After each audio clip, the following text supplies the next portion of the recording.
Hello, everyone. Good evening. Dana and I are here tonight to talk to you about ancestral healing.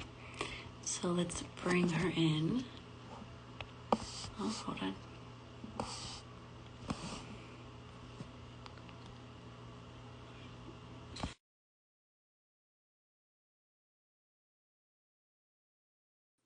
We'll give her a second to join us.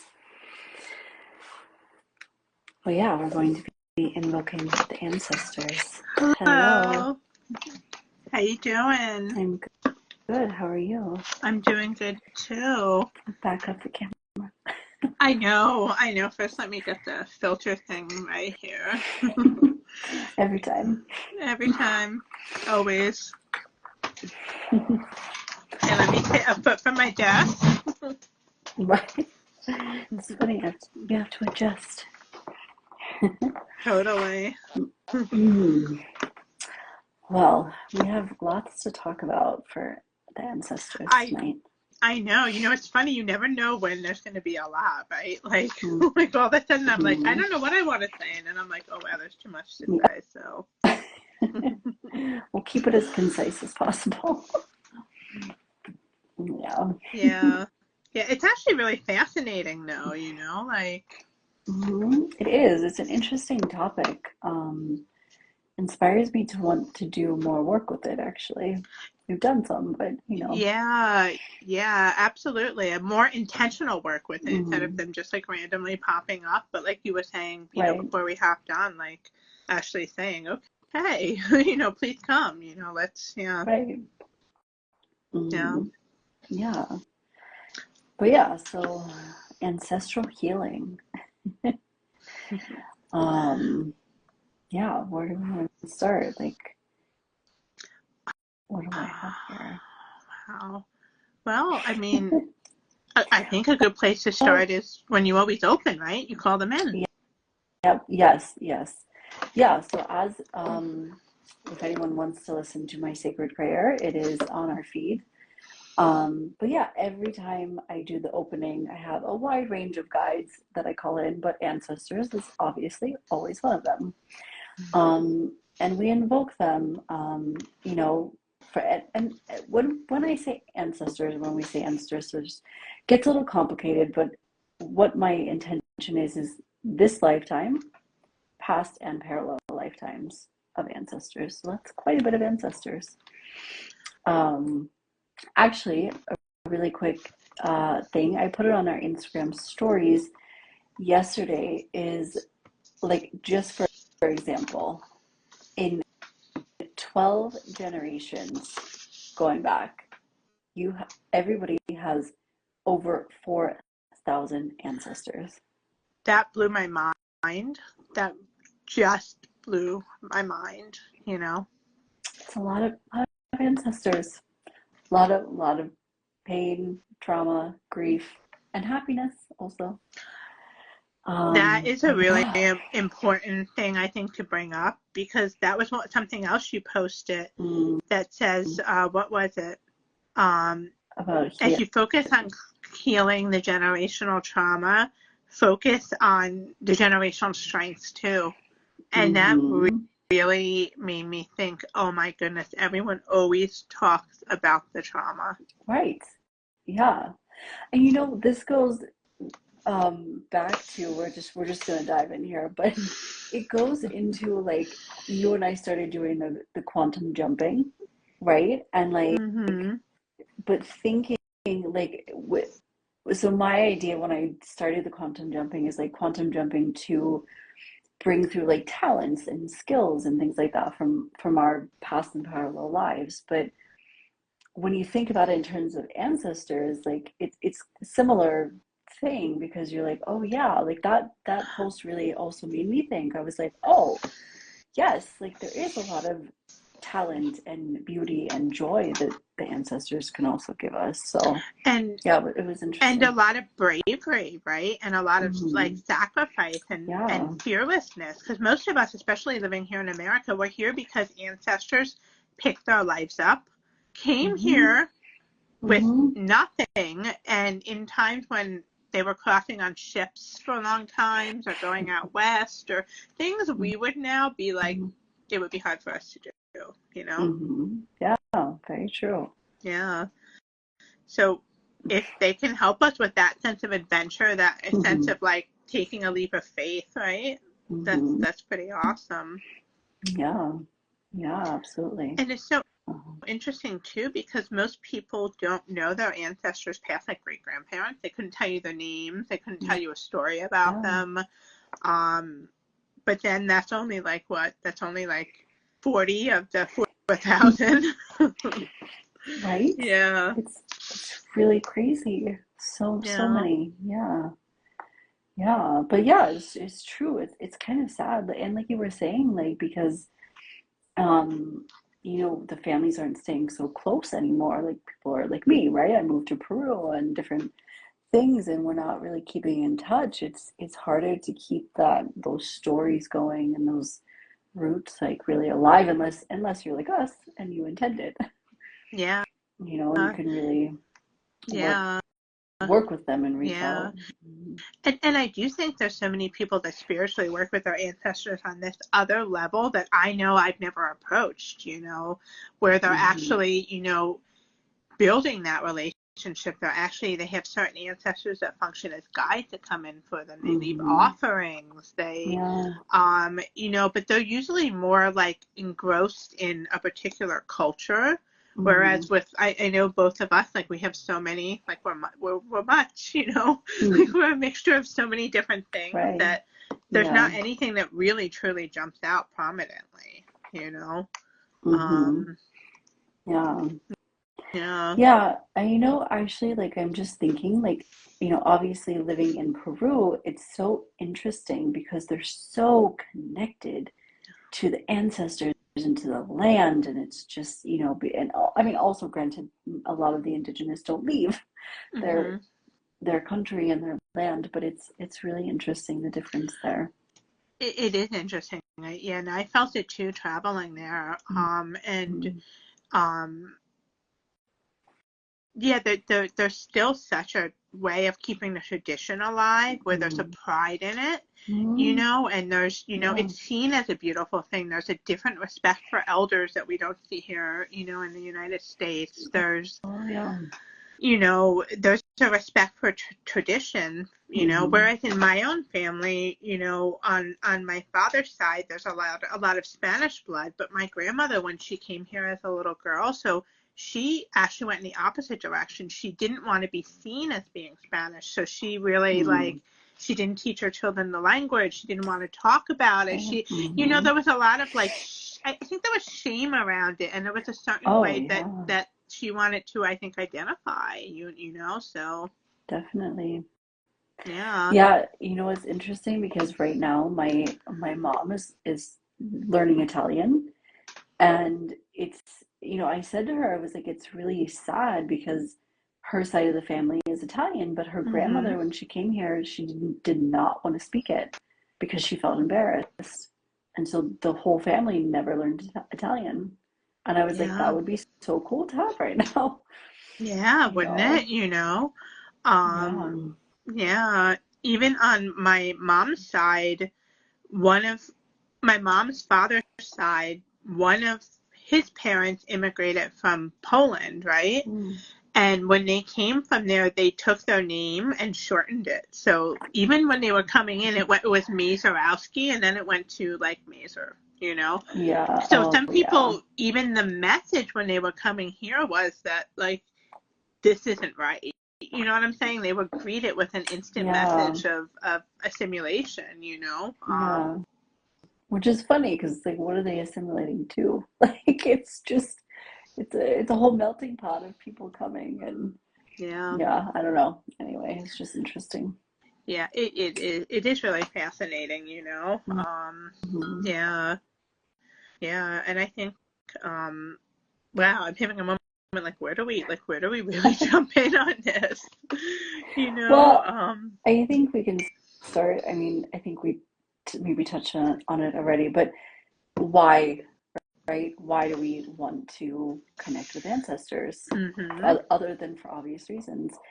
but it's really about healing. It's really about breaking the cycles of trauma, Mm-hmm. because what happens is anybody who goes, just like in this lifetime, if we go through pain or we go through trauma, if we suppress it or we ignore it and we don't heal it, that energetically and even physically keeps going until the next generation and the next generation, until someone in the cycle, in the lineage, realizes the cycle and says, we're stopping this, we're Yeah. breaking the Yeah. cycle. Oh, yeah, breaking the chain that's like binding us to this. Yeah, Mm-hmm. absolutely. And I do think there's more of a, awareness of that now, I think in our generation, especially as Mm-hmm. people are becoming spiritually more aware.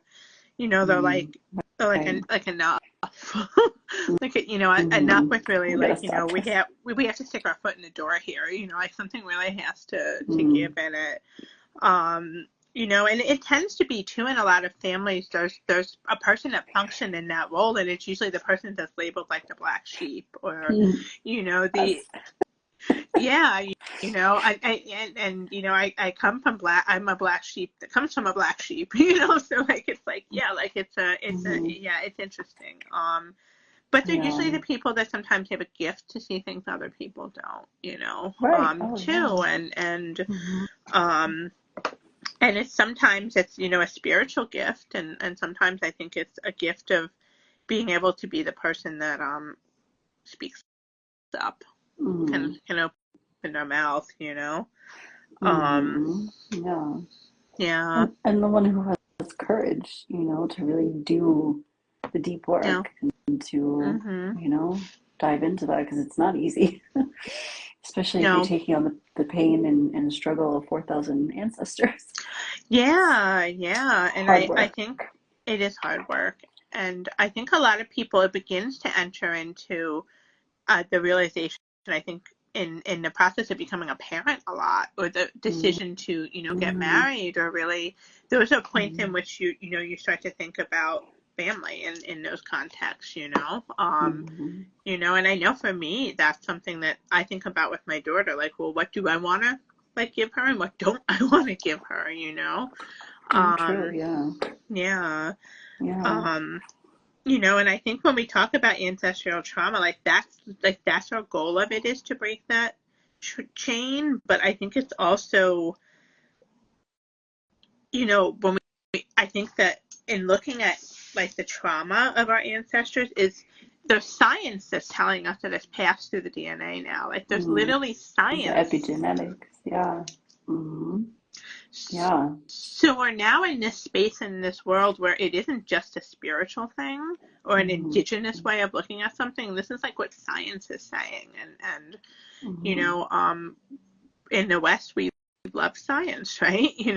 And I do think there is a lot about science and spirituality. Like I do think there's this intersection that Oh, is like oh, so for sure. beautiful. I think that Mm-hmm.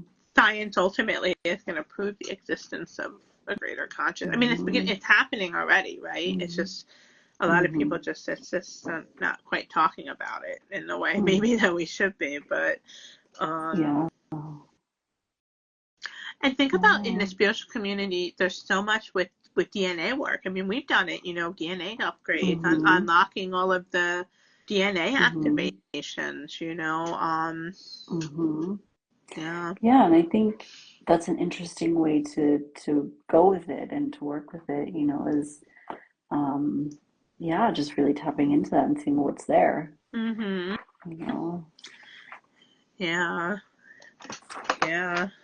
Um Uh, and what are some things that are generational trauma, right? It's like it's a history of abuse or addiction, mm, other mm-hmm, patterns like depression, rage, mm, anxiety.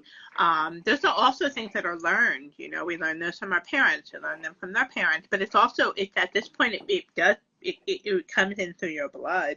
mm, Um, a lot of times too, I feel like, I see this in my family, but I also feel like I see it in so many people I know, is we'll grow up and we'll be like, we don't want to be in this situation. And then where do we mm. find ourselves? In almost the same situation. Oh, right.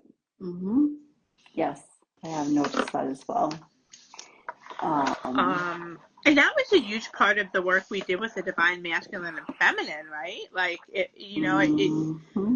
I think that's really hitting me now. I would have never thought of it that way. I wouldn't have maybe considered it, but I think there's a Mm-hmm. huge connection between the divine feminine and masculine and ancestral Oh, right. healing. Mm-hmm. Yeah. Yeah, because you have, the female and the male, and yeah, it's, you And know. especially too when they start to represent through certain deities or gods or goddesses that energy. One of the Mm-hmm. things that I saw when I was kind of looking into this is the types of ancestors, and that kind of blew my mind because I was like, what do you mean the types of ancestors, right? Like, don't Mm-hmm. we always think of it as blood, but then they talked about cultural ancestors or ancestors of the land, and some of the cultural ancestors I think could be some of the guides and stuff that come through that may be connected to, Mm-hmm. like where we identify not only from our blood but from past lives and parallel lives and sort of our spiritual connections, Mm-hmm. um That like as you say that too, I can think of more ancestors who have come in that way for me and for us. mhm Yeah, like we've had I well, we had a Native American guy come for um divine masculine healing. Um yeah, and yeah, it's interesting to think about it in that yeah, way. absolutely. I mean, even I think too, there's also both a lot of night energy that came in around the divine masculine as well, with the sort of Mm-hmm. European roots there. You Mm-hmm. know, uh, Yeah, a lot of medieval and that things. continues with Mary Magdalene, right? And all of her sort of energy, because I mean, I think when you look Right. at the medieval connection to that, that's what's happening post, like the continuation of our story. Mm-hmm. Um, yeah. Um,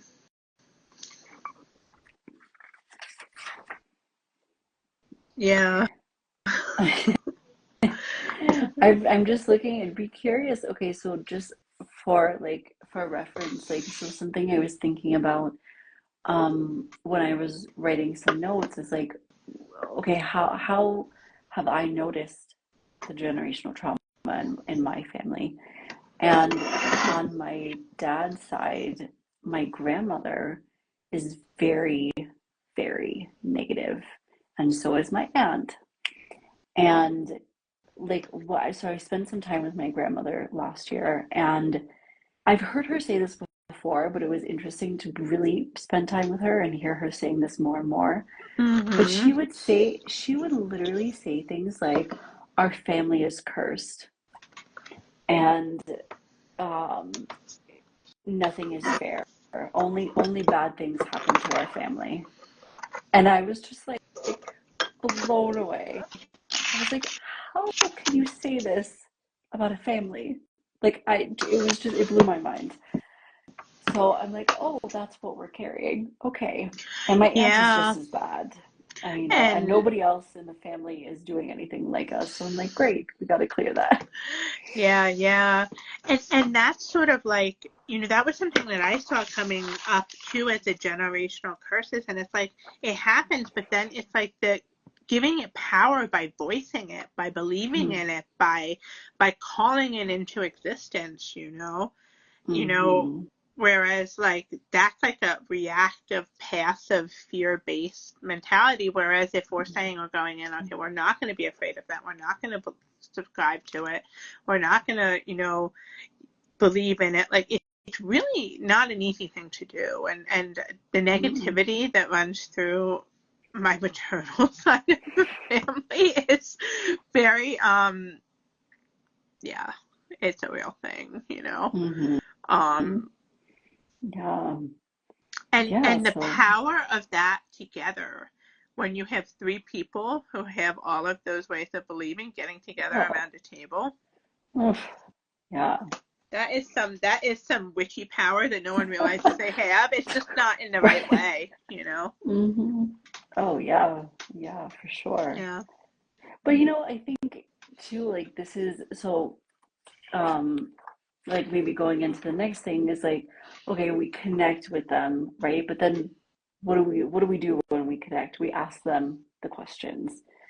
And something for me is like I kind of have this idea of like spiritual and material. So like in the material world, like we can do our kind of research. We can ask our mom or a dad and grandparents and you know, Ancestry.com, like is right. a huge thing. Yeah. Yeah. Yeah, and then we can learn, about what beliefs did they hold, and Mhm. yeah, just understanding the heritage and things like that. And then we can start to really dive deep into the spiritual and like asking Yeah. spirit and ancestors in spirit, like how do we heal this? How do we, you know, Mhm. free Yeah. ourselves?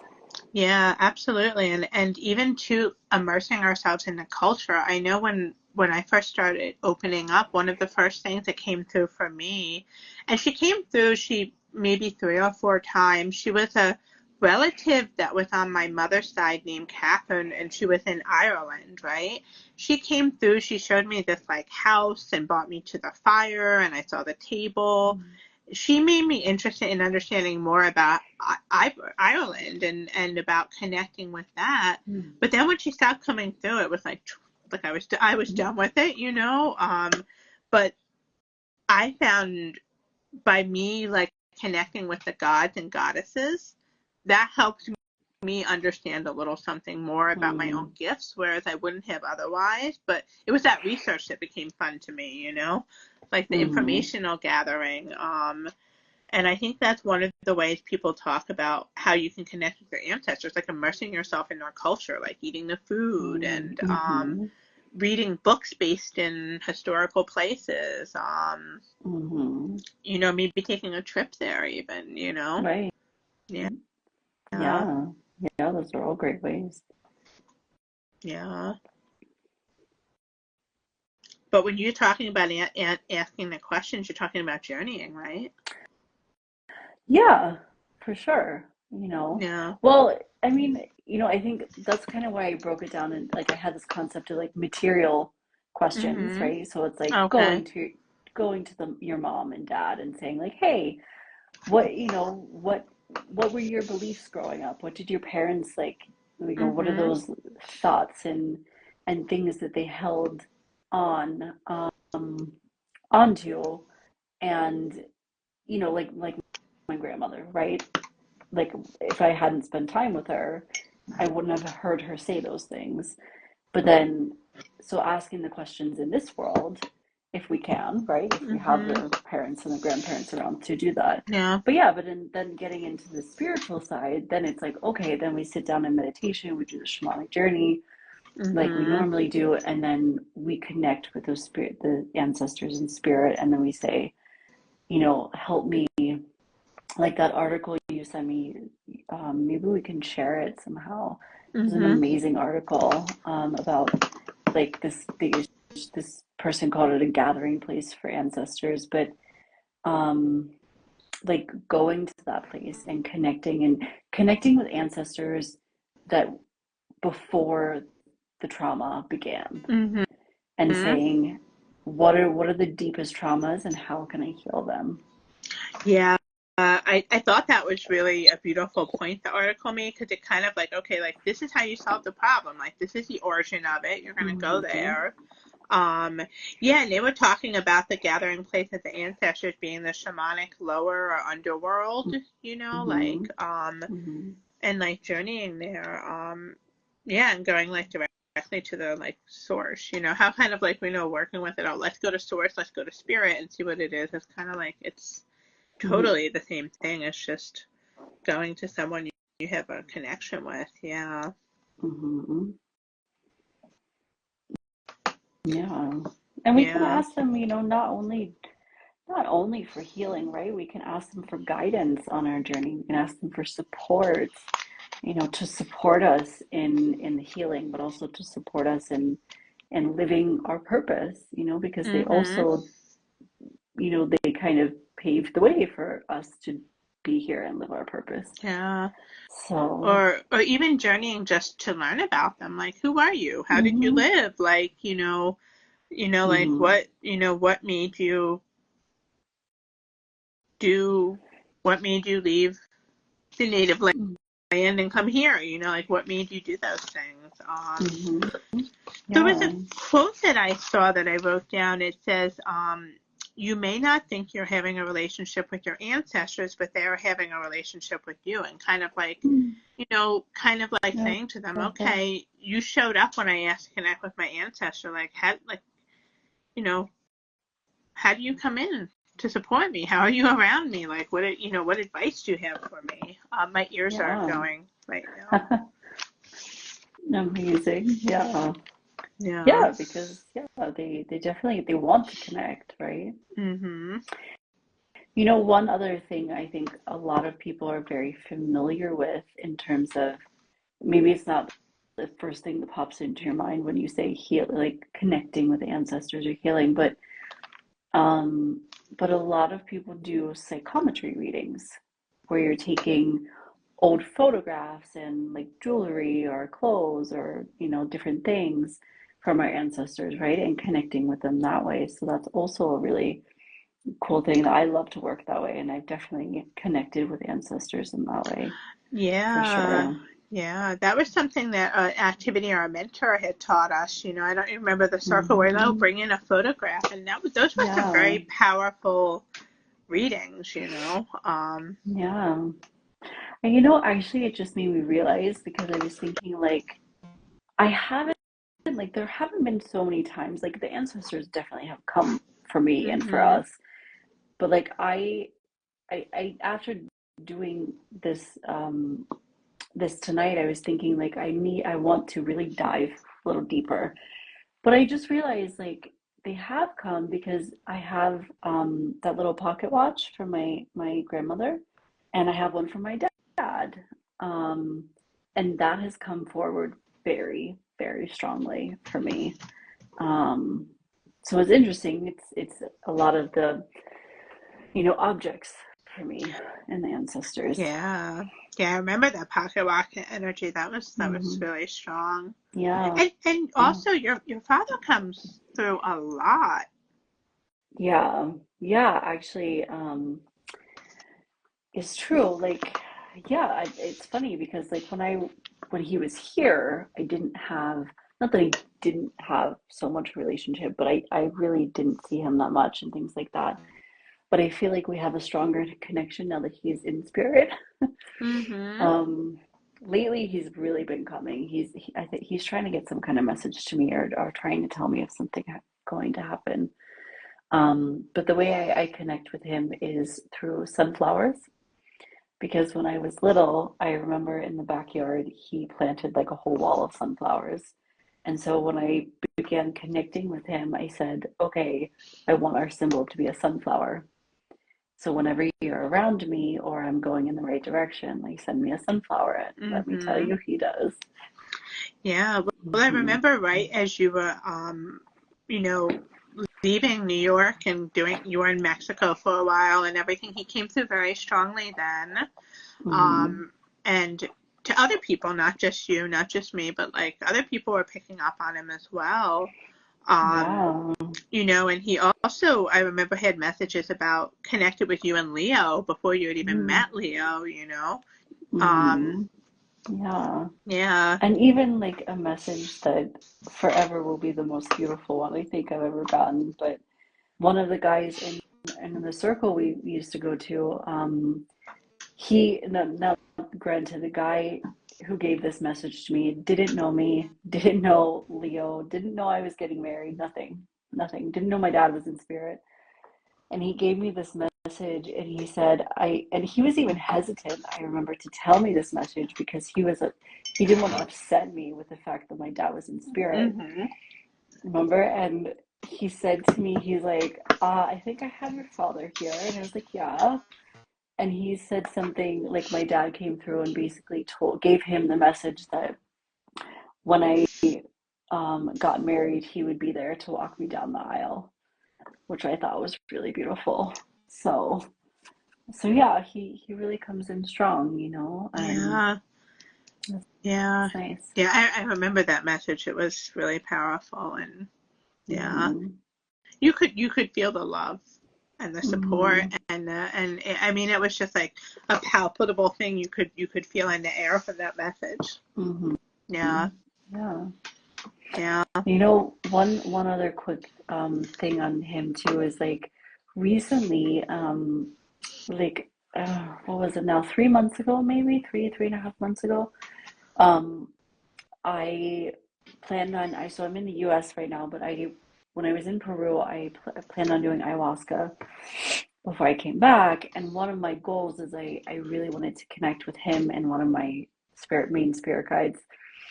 And I remember that I was sitting in a kirtan with Leo and just listening to music, like in the meditation.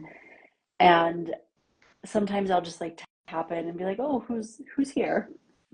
And I did that, and of course he was there. And I said to him in that moment, I said, "I really, because it was like in a few days I was going to do the ayahuasca, and I said, I really want to see you, and I really want to give you a hug." And I kid you not, had I not been in the middle of the room in the kirtan, I would have just started bawling. And not because I wanted to cry, because it was him wanting to cry. And I Yeah. could just feel that emotion so strongly. And it was just like, I was like, wow. It was really intense, but in a beautiful way. Yeah. And I think what's really so beautiful about that story is that, the it illustrates that the connection never dies, but it shows that Mm-hmm. like through having this connection, it's not just healing you, it's healing him. It's like Mm-hmm. it's healing the whole sort of like dynamic of Yeah. Mm-hmm. yeah, Yeah, it's the whole cycle. absolutely, Um, and I think too, like, this is really for me, I think having this conversation is a big thing about how we can be more mindful about Mm-hmm. that, going forward in the work. And for me, the feeling to need more intentional. So when these things do pop up and these messages do come through, like I got when went to the retreat last weekend, they brought through one of the girls there brought through a message connected to my aunt and uncle that had passed, and they were talking about their relationship and the love that they have, and they come through from time to time. But like maybe, how do I show my gratitude to them? Like maybe I can Mm-hmm. include something in my altar. Maybe I can, next time I'm having a relationship question, I need to know, because they were married for a long Mm-hmm. time. And, he died of a broken heart after she died. That's how Mm-hmm. connected they were. And Wow. maybe they have something to say about that. I'm sure they I love do, that.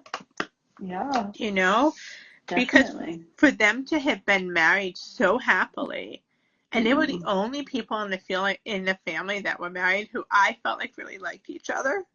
Like everyone else just seemed annoyed by each other. So they must have something uh, to say about what it's like to be able to build that sort of relationship, because that yeah. doesn't happen without a lot of hard work. Marriage Oh, is, yeah. like Yeah. it's It's beautiful, hard. but yeah, it's not always the easiest thing. And Mm-hmm.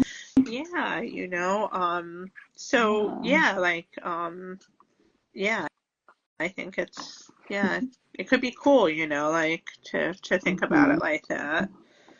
Of Yeah, course, in my absolutely. mind, I see this beautiful, like Day of the Dead style altar, like, this like big, Yes. beautiful, like tricked Yeah. out altar with candles and flowers and photos. Yeah. I love Yeah. that. And actually, like I remember last year I just had a photo, like I could probably maybe it's an inspiration for me to go dig some photos, but I did have a really nice photo of my dad that I kept out for a while. Hmm. But I love like the whole altar and but yeah, I mean like you mentioned the Day of the Dead. What is that, right? It's a Hmm. Mexican holiday. It goes back 3,000 years to like the Aztecs, I and know. it's something I love that it's so beautiful, and it's not just that culture, um, that does this, but it's paying respect and celebrating the ancestors. It's not a day to be sad, You there's know, so it's a day much joy around it and right, to beauty be, in it. yeah, yeah, to be happy. Um, I always so think of yeah, the movie Coco, and the beauty in that mm, movie, just the yeah, colors and mm, the joy and the sort of celebration and the ability to really, there's a lot of light in it. It's called Day of the Dead, but there's the mm, darkness is not there.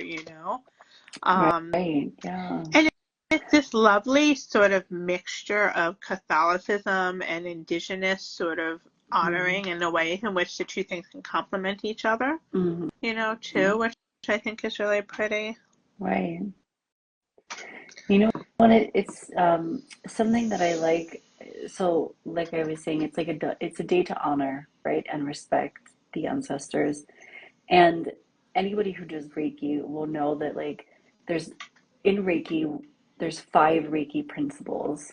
I won't go through all of them, but one of them is to honor the ancestors, to honor your, the people who came before you, your elders. And it's like these five things are like kind of like a mantra that you're supposed to say every day.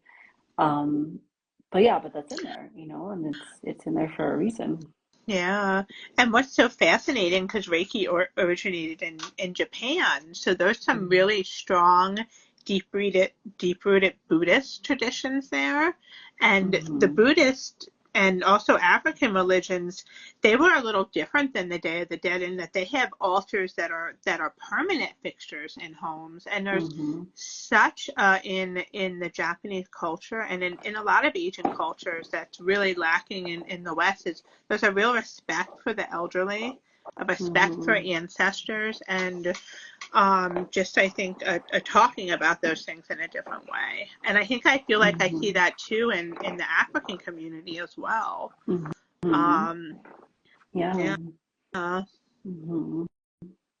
But yeah, but it's the this whole thing of the altar, right? Like and the Day of the Dead, it's to when you when you really look at it, like we're looking at the cycles of life and death also and embracing them instead of being like, oh, when you go to a funeral, it's very sad, right? It's like, okay, yes, it's grieving, but also they understand the cycle, and so they can bring beauty and life to it. And it's about like calling the ancestors in. Like actually, they were saying that in Day of the Dead they use marigolds, right? And the Hindus use this too, to Mm-hmm. offer to God. But the marigolds for the Day of the Dead is a way to guide the souls to the earthly realm so that they can come back and connect with us. So I Mm-hmm. thought that was really beautiful. It is so beautiful. They're one of my favorite flowers. Like they're just a Yeah, happy yeah, flower. Like, are. yeah. Hmm. Really, really joyful. And picking of them to call the spirits back to you, or if you can, like, if you're around marigolds growing, you can smell them. It's almost like the flower calls you to it through that sort of Hmm. spicy scent that's in the air. It's a really Hmm. beautiful, like, flower to pick. I think it's like a perfect, it's a perfect Hmm. one. Hmm. Yeah. Yeah, um, for sure. And I think that, in Day of the Dead, they're making the offerings, which is like a healing ritual you can do for the ancestors. They're honoring. Um, there seems to be like an accepting of the ancestor for who they were, like sort of an Hmm. idealization of it. Hmm. Yeah. Yeah. And also like holding gratitude, just again, like you said earlier, like just having gratitude, thanking them for the work they did, because they went through a lot also. Absolutely. Yeah, absolutely. Um, and I think when we talk about too, like what they went through and the work that we did, when we do the healing, we can release some of that like burden from them somehow, I think. Hmm. And when we Yeah. talk about ancestral healing, like what are we releasing, And, to your point when you talked about going back to the beginning of it, but it's also like that's the original wound, right, where the story started. And that's what then the point that kicks in all of the dysfunctional patterns, Mm-hmm. because this great great great great grandmother had this happen, and it kind of goes Mm-hmm. from there. But it can Yeah. also be things like too, in that article that we're both looking at, they talked about ancestral soul retrieval, which I thought was really Mm-hmm. interesting, helping the Right. ancestor reclaim parts of their lost selves. Mm-hmm. um Right. so then you're therefore reclaiming also by default parts of your lost like self. Mm-hmm. Releasing family curses. Mm-hmm. um, there was something in there that I'm not sure what it is yet, but I'm curious to learn more. They listed intergenerational soul theft. Yeah, I was curious about that one, so we're gonna have to look into that. It felt like it resonated though. When I read that, I was like, Right? I felt it in my body somehow. Yes. I agree with that for sure. And then the next point that they mentioned after that might be a little bit what it's about. They said release suffering ancestors who stalk the lineage as hungry ghosts. Yeah. Yeah. Well, that's an Well, Asian terminology and story about the mm, hungry ghost. It's mm, also about our own addictions too, about feeding that ghost that's like never going to get enough. mm, But mm. could think about this. We know from the work that we Something. do, there's earthbound spirits, right? Yeah. There's enough to Hmm. them around that at some point all of us have an ancestor who's stuck. Oh, yeah. Well, I thought it was interesting too, like, they were talking about um these stuck um spirits who are basically sabotaging the healing because of their fear and they haven't crossed yet. So I thought Mm-hmm. that was interesting. It was like, hmm, so what ancestors of mine do I need to be crossed? Yeah, you know, because I'm sure there's a few. I'm I'm Hmm. pretty sure as well.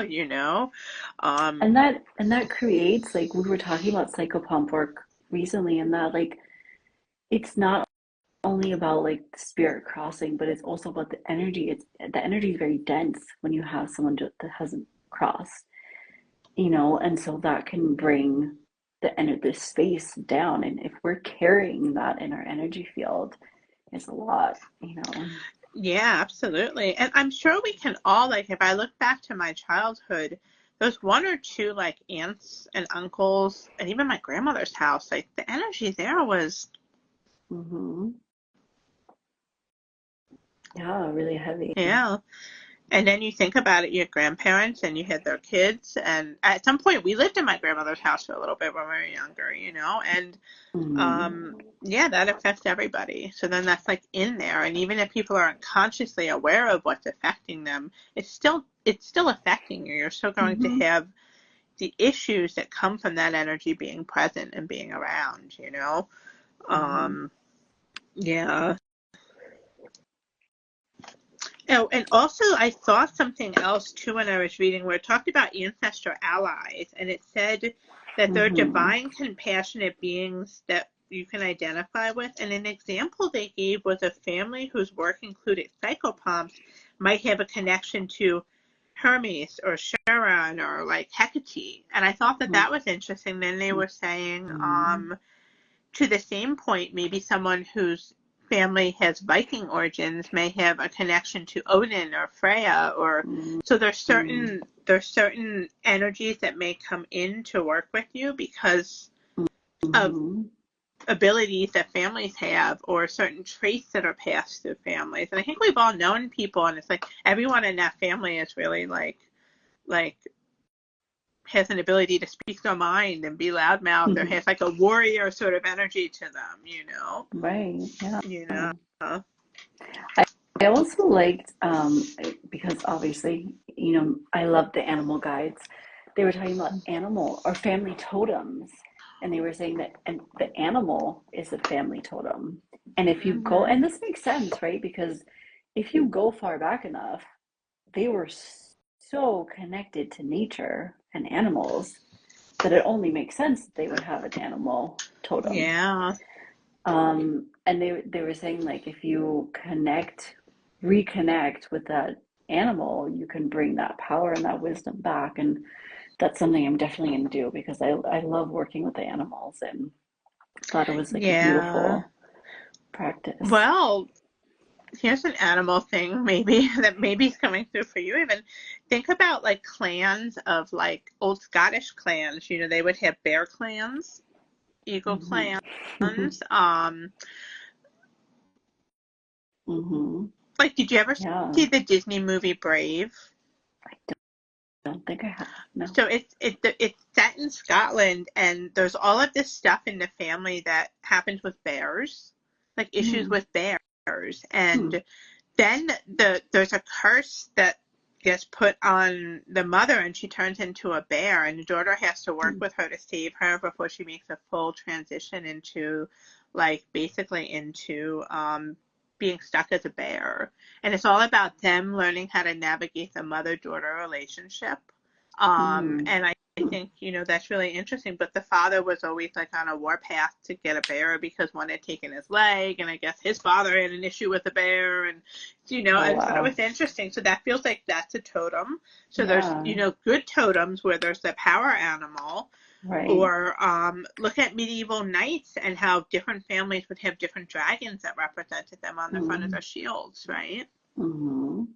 Yeah, true. Yeah, Family crest. yeah, Yeah. Hmm. Yeah, well, there's so many ways, so many reasons for connecting with the ancestors, and yeah, so many yeah. paths we can go down. One one of the things I saw is like about starting the work was, Mm.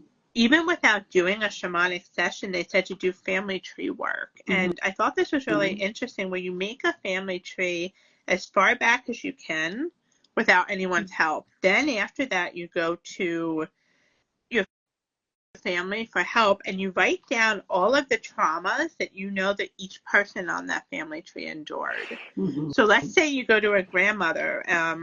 Okay, so my grandparents were both in war. This one had a death of a parent at an early age. This one lost a loved Hmm. one. This one had children that passed young. You know, this one had a traumatic birth. And then you look at it Hmm. and you start to see what the patterns are that come from both Hmm. sides, you know, and then Yeah. you observe it, you notice it, and then you almost then you know kind of where to like Hmm. focus. And I thought that was really I like that. interesting. Um, Yeah. that's some real shadow work. That's some ancestral healing shadow work, right? Oh yeah. um, Yeah. like, Well, something I've always thought was really curious is so my grandmother on my dad's side, her husband died. I don't know how old he was, but he died pretty young. And he worked in like some kind of factory, and I unfortunately don't know the details, but basically he had a work accident that was very, very bad, and he died from it. And mm-hmm, I can tell you right now, she definitely did not heal that. And then my father was an alcoholic because of that. And so it's just like this trickle down thing that I see with her in particular, mm-hmm, just even going back one or two yeah, generations, mm-hmm, to see that those yeah, wounds. yeah, absolutely. Yeah, yeah, and it would be interesting to see. I bet there's like a similar cycle of wounds, like if you keep tracking it back, you know. Um, Hmm. yeah. Um, Actually, okay, one more just to give people a little understanding. But so because we're doing like we have this wealth circle that we're hosting, and also on my grandmother's side, she told me that I don't know how many generations before her it was, but I think it was at least one or two. So she came, our family's from Transylvania, I no love lie. that. Me too. Yes. But then because of war, they had to move to Hungary, and so like now I always thought we were Hungarian, but anyway, so at some point in Hungary, I think they had land and they were very well off. But then something happened where some male in the family basically took everything, all of the land that was inherited. And it was this whole big drama. And so I thought that was really interesting as I was doing, we're doing some wealth work. And I thought that was something interesting that came through. And I was like, I had that Yeah. memory and I was like, oh yeah, being betrayed for wealth. Um, so things like that Interesting. can be, Yeah. Yeah. Yeah. I don't know. It's about the ancestral healing you're doing, but then it also figures into so many other things in your life. Yeah. Really Mm-hmm. fascinating. And I Yeah. was even thinking my mom had recently went through and she did like all this ancestry.com thing, filled in all of the Mm-hmm. blanking missing things. She's gone back as far as she can without actually doing, like, there's no more information for her to get without actually going to Ireland and going, like, to do Mm-hmm. some of those other things to fill the missing puzzles. And so I feel like she might actually like this exercise, that she would be, Mm-hmm. I think she would actually be really into it, so maybe that could be a cool thing Yeah. to do with her. I'm gonna bring it up to her, and Mm-hmm. see. I think it would be interesting. Mm-hmm. Yeah, Yeah. yeah. Um, Mm-hmm. Well, we covered a lot. we did. And there was an article I came across that talked about ways to foster ancestral healing, and I think it made some interesting points. It talked about the connection, which we talked about already, about understanding who they were, right? Like inviting them in during Mm-hmm. prayer and meditation, connect with the homeland, eat the food, look at the pictures. The Mm-hmm. listening is the journeying part of it. Then they talk about, after you connect and you listen, becomes the part about forgiveness, and about committing to making things right. So a Mm-hmm. certain level of forgiveness for painful actions done by ancestors, both dead and living. Mm-hmm. And then repaying debts, speak truth, set old records straight. That feels like a very active engagement with the forgiveness part of it. Mm-hmm. That maybe even if you're just forgiving it by vocalizing it, may be releasing for the ancestors to hear on some extent. Mm-hmm. Um, and then after the forgiveness they talked about, then comes the collaborating part of it, working together for the good of the family tree. So then that's where you Mm-hmm. bring them in to not only help you in your life, but that you work together to send healing energy to become the family tree. So you visualize a tree, which is the tree of life in essence, right? You're Mm-hmm. visualizing this tree, you're feeling yourself become one with the tree, you're bringing light, love, and forgiveness to the roots and the branches. So you're healing all the parts of the tree. So you're healing the roots, which would be the origins of the trauma, right? And the branches Mm-hmm. are everyone that's affected by it.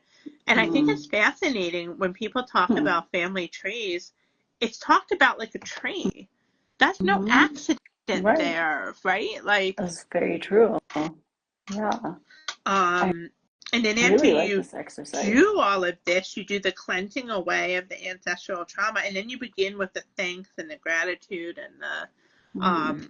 and I'm like, that's just a really beautiful, I don't know, it's really beautiful, and it's really touching because trees pop up so much in the work that we do. Mm-hmm. Like, um, Oh yeah. yeah, for Mm. Yeah, sure. I really like that. That's beautiful. Yeah, yeah, I really was like, oh, that's a good one. Mm-hmm. Yeah. It just shows you like there's a never ending way to connect with spirit and things to Oh, do. yes. We've Yeah. been doing this for years now, and I feel like there's still so much more to do. Yeah. Yeah. Um, Yeah. Um, let's see what else. Um, a post that you put up, I really, really connected with, and I wanted to share it and maybe talk about it for a quick second. And it yeah. said in the thing, it said, I will receive the altar for the ancestors whose ceremonies were desecrated because they honored the goddess, the earth, and the ancient feminine mysteries. Like, that really speaks to not only the whole divine feminine journey we went on, the whole Mary Magdalene things that she's coming forward, but just so many experiences that are popping up for me in my own healing journey lately. And that really made me think of just, if we're talking about 40,000 ancestors, we all had someone then that was affected. Absolutely. For sure. And there's that suppression of our own divine femininity, right? And yeah, and I loved that that post, and I think, I mean, even just like, actually, when I was in Peru, in my room, I had a really nice altar, and I actually dedicated it to the divine feminine. It was a divine feminine altar. And I think, doing even just that is really beautiful, to heal that kind of, trauma with the female side of it. Absolutely. And like I told you last night, I reset up my altar to kind of focus on some of the work that we're doing in the divine feminine manifesting wealth generating group. And I picked the divine masculine and the divine feminine, and I have a physical representation. And how cool would it be to find an ancestor who embodies that in some way, and to really bring them in to help with that work? It feels like it's like a layer of like really lovely support, Yeah. Yeah, I'm gonna write that down. Yeah, Well, I feel like I not only do I have an activity to do with my mom about the trauma on the family tree, but really like some photo digging to really get some photos, Right. Because my mom has most of that. I don't know about you. I have very few family photos of my own. Yeah. Same. But also, I think this is like the perfect time of year, right? Because Day of the Dead is coming up very quickly, November. So it's a good time to think about it. Do one if you haven't done one before. Start to really feel into it. How can you connect yourself and work with them, and we can always help you with that too. Can help you to connect, to your ancestors and feel that. Absolutely. And we also have a journey coming up where we're connecting with, helping to guide lost souls back home. And what an interesting sort of take on really connecting with our own ancestral lost souls to really, that could be an interesting, really healing way to be of service to the ancestors, Yeah, I think that would be a great focus to do that, and help guide them, cross them over and guide them into the light. Absolutely. And then again, that's healing them, that's healing us. Yeah, it is.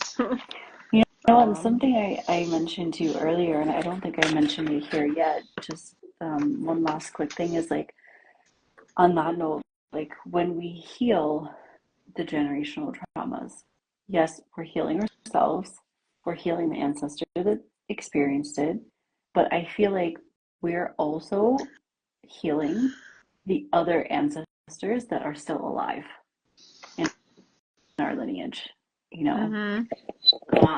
because it's all energy, it's all energetic. So, so we can even heal, just on family as a whole. Then, and it opens up, that energetic shift opens up the potential to create a space to maybe heal some relationships that are like wounded or fractured, or gives you a new perspective even, Yeah. Sometimes it's easier to start the healing journey where there's less intense connections, like, and hope that the energy fans itself out, which it does. It has those ripples, right, of consciousness. And Yeah, definitely. yeah. Yeah. Well, I think that's pretty much it. What about you? It is. And I actually have like a lot of like excitement to try some new things, like, yeah. Same, yeah. Yeah, lots of cool things for everybody to Mm-hmm. try, for us to try new things.